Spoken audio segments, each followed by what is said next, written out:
folks know that we're getting going. Okay.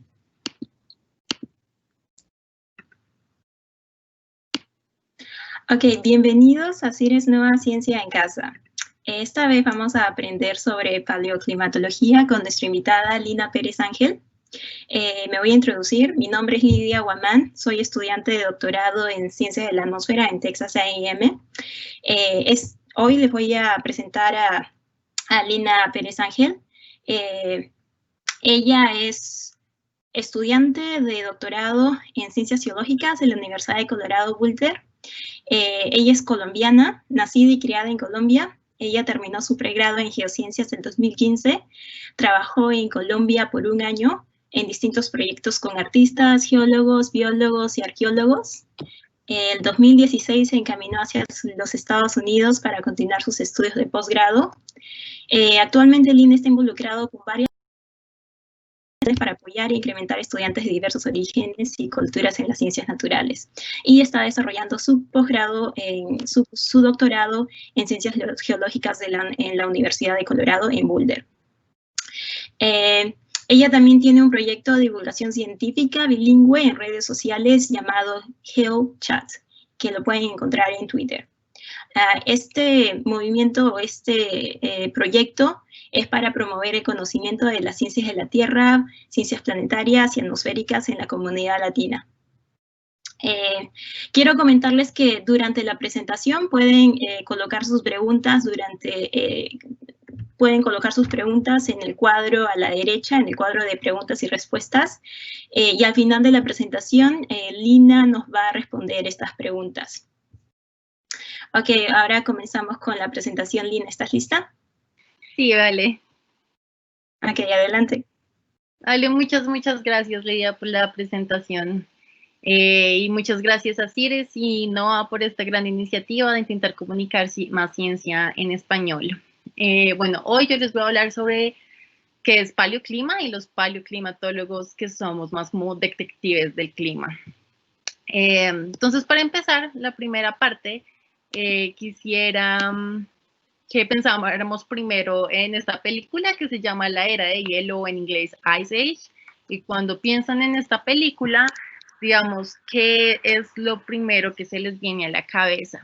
Y para eso, ya deben de pronto tener en el chat el link y el código para acceder, para que ustedes mismos puedan poner sus respuestas. Sí, yo lo acabo de colocar. Pueden entrar a menti.com y con el código pueden colocar sus respuestas.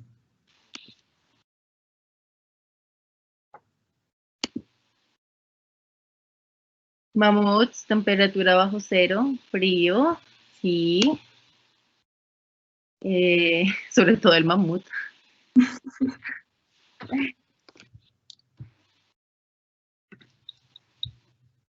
Frío, tiene sentido, es la era del hielo, sí.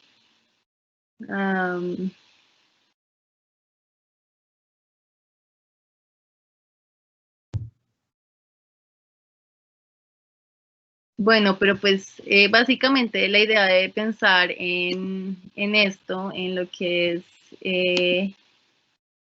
la era del hielo y la película, la primera pregunta es, bueno, ¿y cómo llegamos a hacer una película sobre la era del hielo, cierto? ¿Cómo esto llegó como a la pancarta, a nuestro entretenimiento? Y esto sucede es porque científicos, ya sean biólogos, geólogos, ecólogos y demás, se vuelven detectives del clima del pasado. Y es cuando nosotros vamos a estudiar la Tierra y aprendemos un poco más del clima. Entonces, digamos que cuál es la escena del crimen, por decirlo de alguna manera. El primer paso que nosotros hacemos es estudiar el clima del presente. Queremos saber cómo la Tierra, cómo es la temperatura, la precipitación, los vientos. Queremos estudiar las estacionalidades, cuándo es invierno, cuándo es verano. Y todo este tipo de cosas nos ayudan a entender un poco más cómo funciona el sistema de nuestra Tierra, de nuestro planeta. Y digamos, en mi investigación, mi escena del crimen, cuando hablamos de cosas modernas, es el lugar en el que ocurre, son los trópicos. Yo estoy en los trópicos, el evento que a mí me interesa estudiar mucho es el fenómeno del Niño.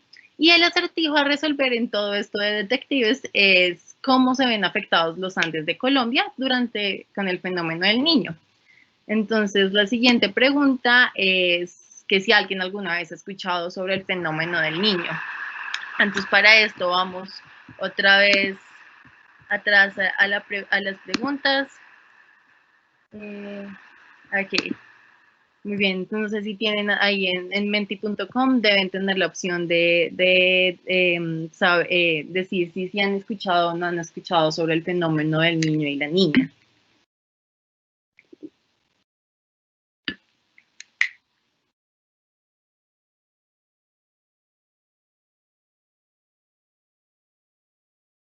Ok, a partir de estos tres sí, parece que sí lo hemos escuchado antes.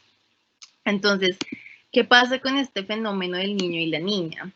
Como para poner una visualización principal para explicarlo, este fenómeno realmente sucede en los trópicos, sucede en el Océano Pacífico. Entonces, si ven aquí, entonces, Estados Unidos, las Américas, Colombia, Argentina. Y en el Océano Pacífico lo que sucede es que aquí estamos viendo temperaturas del océano y son anomalías. Y acá, como ven, cerca de la línea del Ecuador, esta parte de acá, que son en el lado oriental del Pacífico, se empieza a calentar la temperatura. El último niño más grande que tuvimos fue el del 2015-2016. Entonces, este fenómeno del niño, lo que sucede es que calienta estas aguas y es como una perturbación a nuestro clima normal, al estado de la Tierra normal, donde tiene efectos en varios lugares. Entonces, es efectos en precipitación y en temperatura.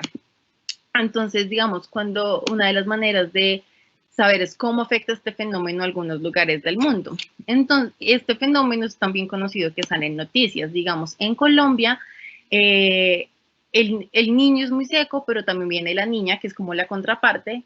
La niña llueve muchísimo y ha causado los peores inviernos en Colombia. En Chile, por ejemplo, el niño trae tanta sequía que las hidroeléctricas que dependen tanto del agua para generar energía se ven en bastantes aprietos y han habido apagones en Chile. Y digamos, en California, que es otro lugar, el fenómeno de la niña, al parecer en California del Sur, trae mucha sequía. Entonces, estos como que además del estado normal del clima de un lugar, acentúa de diferentes maneras, perturba de diferentes maneras este fenómeno los diferentes lugares en el mundo. Entonces, para mí, mi primer acertijo a resolver como una detective del clima es cómo el fenómeno del niño afecta la temperatura promedio en los Andes de Colombia. Y esto primero lo ve en el moderno para después poder ir al pasado. Entonces, ¿qué es paleoclima? Es el clima del pasado. Entonces, cuando hablamos de paleoclima, lo que queremos hablar son la escena del crimen, digamos, sigue siendo el planeta Tierra, pero ahora estamos hablando de hace cientos, miles o millones de años. Y lo que nosotros queremos encontrar como paleoclimatólogos y científicos es qué objetos ocultos existen en nuestro planeta que podamos recolectar evidencia para saber cuál era el estado del clima, si era más caliente, más frío, si era algo así como lo que sale en la era de hielo, si digamos llovía más o menos. Entonces estos objetos ocultos se encuentran en diferentes materiales. Estos diferentes materiales, digamos, aquí puede ser desde núcleos de sedimento que vienen de lagos o del fondo del mar, digamos, cuando van a visitar cavernas y estas como goticas, estalagmitas que se le llaman, esto también es un objeto donde ahí se pueden sacar pistas sobre el clima, los fósiles, microfósiles, el polen que nos da tantas alergias a veces en las temporadas, el polen también, digamos, queda administrado o como oculto en la tierra y lo podemos sacar para saber pistas de cómo era el clima. Y digamos, en investigación lo que yo hago es miro bacterias fósiles, por decirlo así, y su relación con la temperatura. Entonces, estas bacterias viven en suelos, en lagos, en diferentes lugares. Entonces, más que todo, yo me enfoco a esa temperatura terrestre como en los continentes, igual donde vivimos los humanos. Y lo que pasa con estas bacterias es que así como, digamos, nosotros vamos a la playa y usamos vestido de baño, gafas de sol y chores, o es invierno y tenemos que tener el gorro, la chaqueta y estas cosas, las bacterias hacen lo mismo. Las bacterias adaptan su estructura, depende si están como en la playa con mucho calor o si están, digamos, en un lugar que es muy, muy frío. Y nosotros podemos investigar eso. Entonces, la otra parte de esta como investigación o como ese caso en términos de detectives es que nosotros podemos saber cuándo ocurrió esta escena del crimen. Sabemos que, digamos, en los programas de televisión de detectives por lo general tienen pistas o maneras de saber como a la hora que ocurrió el evento. Nosotros también tenemos como científicos maneras de saber en qué momento hace miles o millones de años ocurrió este evento. Y para eso usamos diferentes, como geólogos o científicos usamos minerales, unos minerales que se llaman zircones. Después de que sabemos cuándo ocurrió la escena del crimen, lo que hacemos es que vamos al lugar que nos interesa, digamos, en mi caso yo voy a Colombia, a los Andes tropicales, y recolectamos ese material que son como evidencias de la escena del crimen que nos van a ayudar a dar pistas sobre cómo era el clima. Entonces, ya les decía, digamos, yo colecto rocas y suelos. Hay gente que se va a la Antártica y colecta estos núcleos de hielo gigantes. Hay personas que se van en el medio del océano y colectan estos sedimentos del fondo del océano. Entonces, eso es lo que nosotros colectamos y después estas evidencias las llevamos al laboratorio. En el laboratorio lo que ocurre es que usamos este material, entonces básicamente todos los paleoclimatólogos, toda la gente que estudia el clima del pasado, tiene que analizar sus muestras en un laboratorio. Y aquí es donde esa evidencia colectada nos ayuda a construir nuestros casos por medio de ya sea química, biología o lo que estemos haciendo, nos ayuda a dar pistas de cómo, ok, era más caliente, era más frío, y así vamos construyendo nuestro caso. Y lo que yo les contaba, el segundo, digamos, acertijo para mí, para resolver, cuando estamos hablando de estos casos, es cómo era el clima de Colombia en el pasado. Entonces, digamos, a mí me interesa saber cómo desde hace 70.000 hasta hace 5 millones de años, cómo era ese clima y qué tanto se parecía, digamos, a un estado, qué tanto se parece a hoy en día o qué tan diferente es cuando tenemos diferentes eventos como, digamos, el del Niño. Entonces, para concluir, la paleoclimatología, lo que ocurre con la paleoclimatología es que trabajamos en los tres tiempos, ¿no? En el presente, en el pasado y en el futuro. Y es que en el presente tenemos toda la escena del crimen completa, ¿cierto? Sabemos cómo funciona la Tierra hoy en día, sabemos que podemos medir con termómetros, con pluviómetros, con todo lo que queremos, podemos medir temperatura, precipitación, podemos analizarlo y podemos estar y vivir en el momento. Después, cuando nos vamos al pasado, cuando vamos a esos sedimentos, esas rocas, nos podemos adquirir pistas que podemos compararlas con cosas de hoy en día, pero que nos dan esas pistas que son como evidencia para saber cómo era el clima en el pasado. Y digamos, ¿por qué nosotros queremos saber el clima del pasado, además de entender, digamos, cómo era el clima cuando los dinosaurios existían en el planeta, por ejemplo?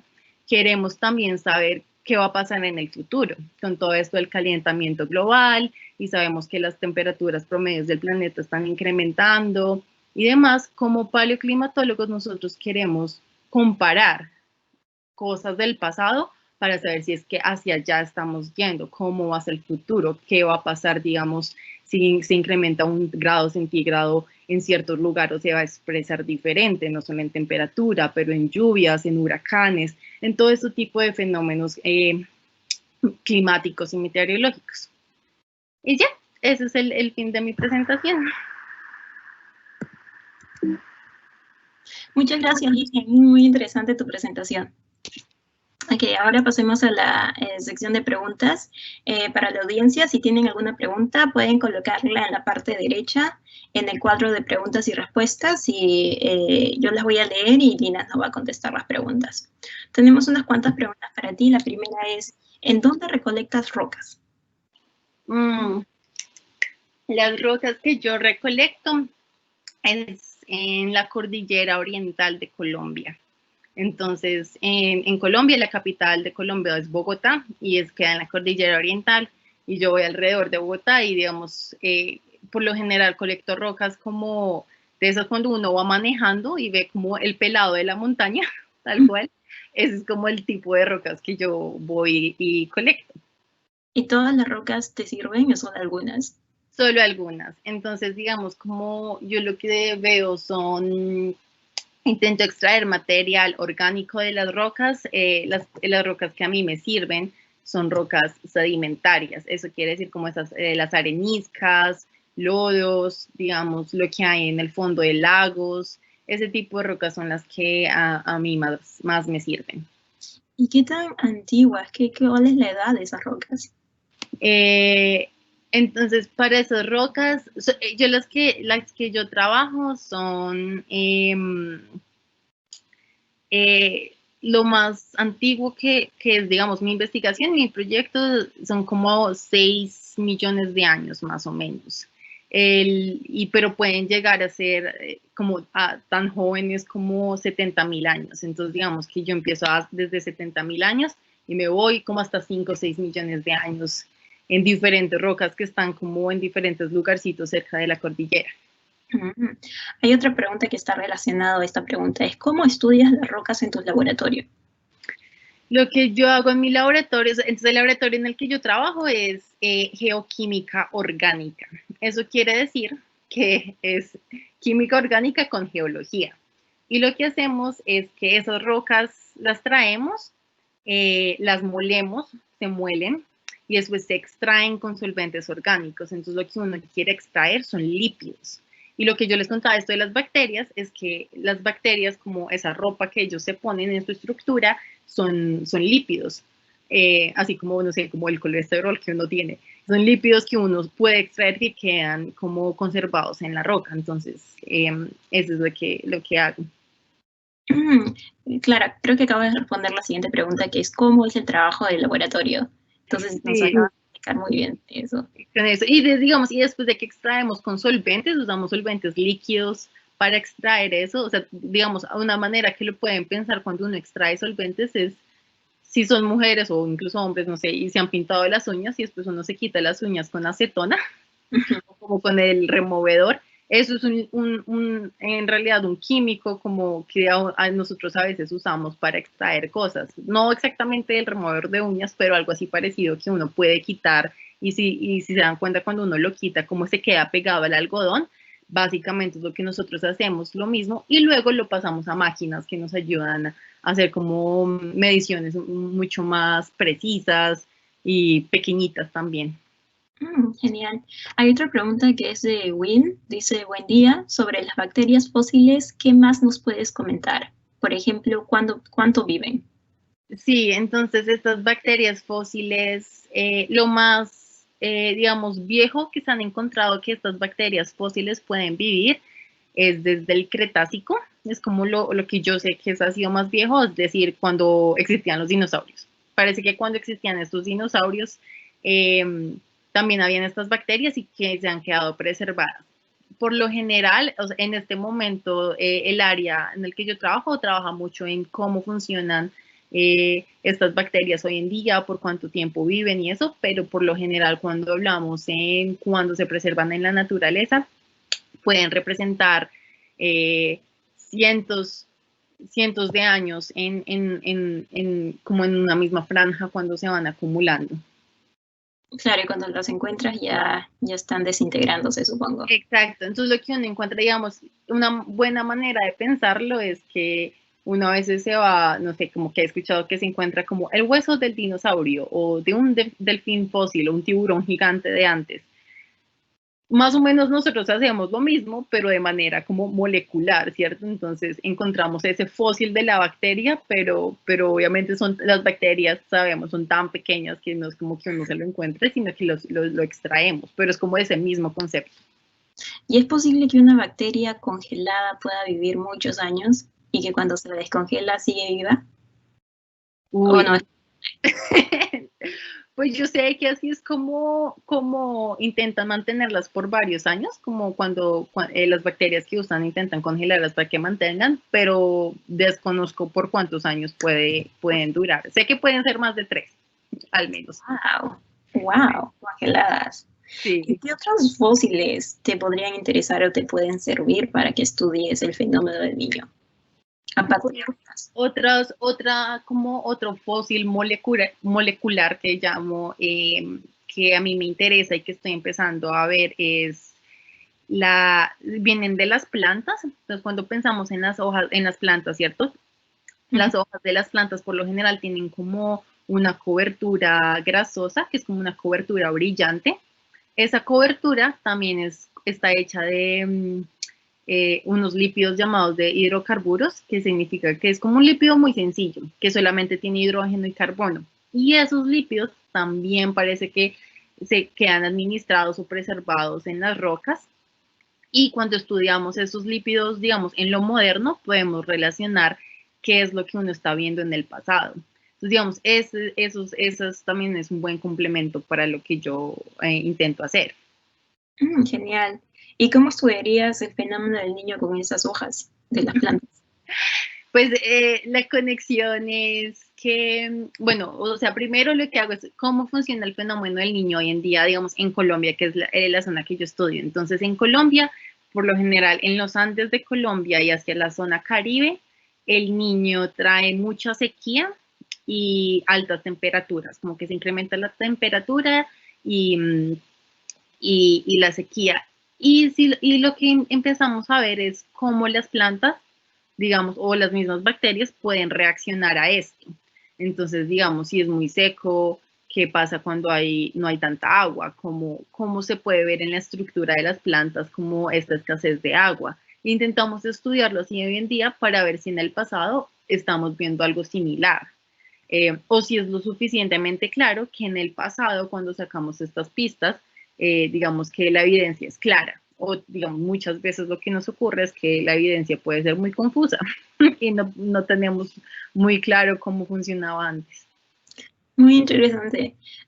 Acabas de decir que tú estudias en Colombia, entonces tus resultados son solo válidos en Colombia o también pueden ser aplicados, no sé, en Ecuador o países vecinos. También puede ser en países vecinos y demás. O sea, digamos que el sitio en general es Colombia, pero cuando hablamos de cómo la imagen grande, de cómo afecta, uno lo puede extrapolar un poquito a cosas parecidas. Sobre todo, digamos, algo que yo me enfoco mucho es no solo estudiar Colombia, pero todos los trópicos.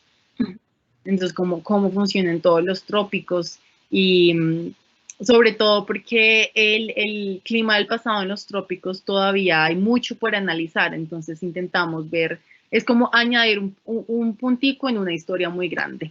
Exacto. Y ya que estudias el fenómeno del niño por muchos, muchos años, ¿cuál sugieres que fue el fenómeno del niño más intenso en la historia? Pues como en la historia geológica, pues digamos en la historia de los últimos 100 años, que es como cuando hemos podido como medirlo con instrumentos, hasta el momento parece que el peor niño fue el del 97-98. Pero en términos de hace miles o millones de años, realmente lo que hacemos es comparar, intentamos ver si es posible que el planeta estuviera en un estado permanente como es un año del niño. Y lo que intentamos estudiar cuando hablamos de niños, cuando el planeta era más caliente que hoy. Y digamos, el periodo de tiempo que yo estudio se llama Plioceno, que es hace como esos 5 o 3 millones de años, es el periodo más reciente cuando la temperatura del planeta era más caliente de lo que es hoy en día. Entonces lo usamos mucho como un análogo o como un ejemplo de básicamente para dónde vamos con esto del cambio climático. Genial. Y usando esas rocas y las hojas de los árboles, ¿qué es más fácil estudiar, el fenómeno de la niña o el niño? Yo creo que lo que han visto es de pronto más el niño, principalmente porque el niño es como el primer fenómeno que ocurre. Entonces, cuando lo estudias hoy en día, la niña se llamó es porque es como el contrarrestante del niño, pero digamos que los eventos grandes que ocurren en el Pacífico tropical es como un evento del niño. Entonces, digamos que es más fácil estudiarlo en el sentido de que ese es como el evento o el fenómeno que se empieza, con el que se empieza y se sabe que lo que cambia de un estado normal es que el lado este se calienta más. Diría yo, pero no sé. Okay. Y tú has dicho que recolectas rocas en Colombia. ¿Es sencillo o no es tan difícil colectar rocas? ¿O depende de la región? Por ejemplo, si estudiantes quieren ir a los Andes y recolectar rocas, ¿qué les recomiendas? Sí, pues tiene diferentes cosas, ¿no? Digamos que por lo general es fácil cuando uno hace como un buen trabajo de campo, cuando intenta saber a dónde va, con mapas y planearlo todo bien, pero siempre, digamos, siempre hay que saber el primer riesgo, que es saber cómo está la seguridad social, no importa dónde uno vaya, los permisos que tienen que ser con el gobierno, pero más importante es, siempre va a haber un geólogo en el país o en la región donde uno quiera ir. Y es como contactar como los geólogos locales para saber cómo uno podría ir a estos lugares. Genial. Muchas gracias, Lina. ¿Algunas últimas palabras para los estudiantes que se están escuchando? No, que si se les interesa más aprender sobre geología y sobre ciencias atmosféricas y planetarias, todo eso, es que sigan el proyecto que tengo con unos compañeros, se llama GeolChat, lo hacemos en inglés y en español, y que ojalá se animen a saber más de ciencia. Es bien divertido. Muchas gracias. Ahora quiero culminar la sesión de hoy invitándolos a la conversación interactiva de la serie de exploradores de INCAR llamado Explorando la Ciencia a través de cursos en varios idiomas. Esta sesión se va a llevar a cabo el 10 de noviembre, la próxima semana, a las 10 de la mañana en Colorado, en el estado de Colorado, en Estados Unidos. Y están todos invitados. La sesión va a estar dirigida por